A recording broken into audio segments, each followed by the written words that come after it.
All right, guys, as you know, we're replacing the lead acid batteries in my boat. We're going to an Ionic brand of lithium. Now, first one thing we're going to do is we're going to test the weight of one lead acid battery, and let's take a look at it.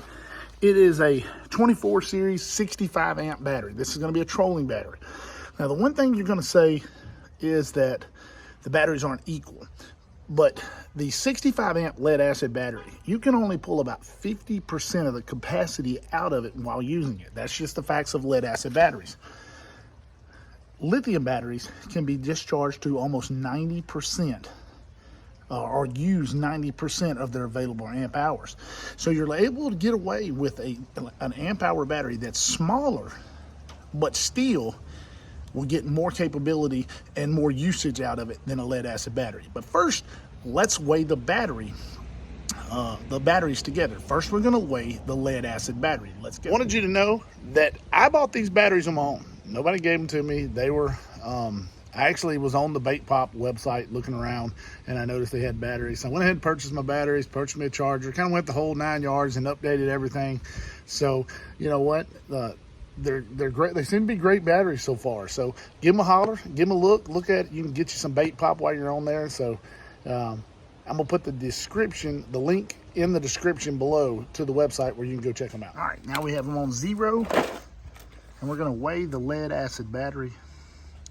It comes in at 43.4 pounds. Now we're going to weigh, we're 0 in the scale. It's at 0. The lithium battery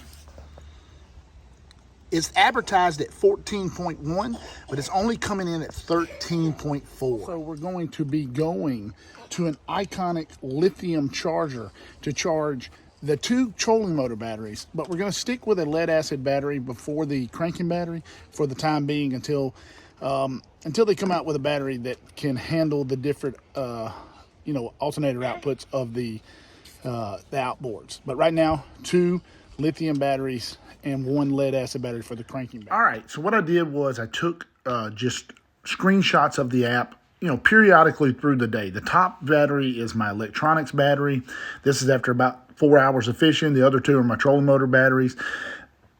And I just continued to take little small screenshots throughout the day to show you the progress of the batteries. Now here you can actually click on each battery and get a little bit more detailed overview of it. But here we go again. As I'm going through the day, just slowly taking those screenshots, letting you see how it's progressing. Interesting to see just how much the electronics drains versus the actual 24-volt Garmin Force. Now, here is a look at the actual electronics battery. Now, what's pretty cool is it gives you the time remaining, and if you scroll down to the bottom of the screen, it gives you an overview. It's got 4 different pages you can go through. It tells you how much amps are being drawn, how much wattage is going out, battery percentage left, how many cycles it's going through.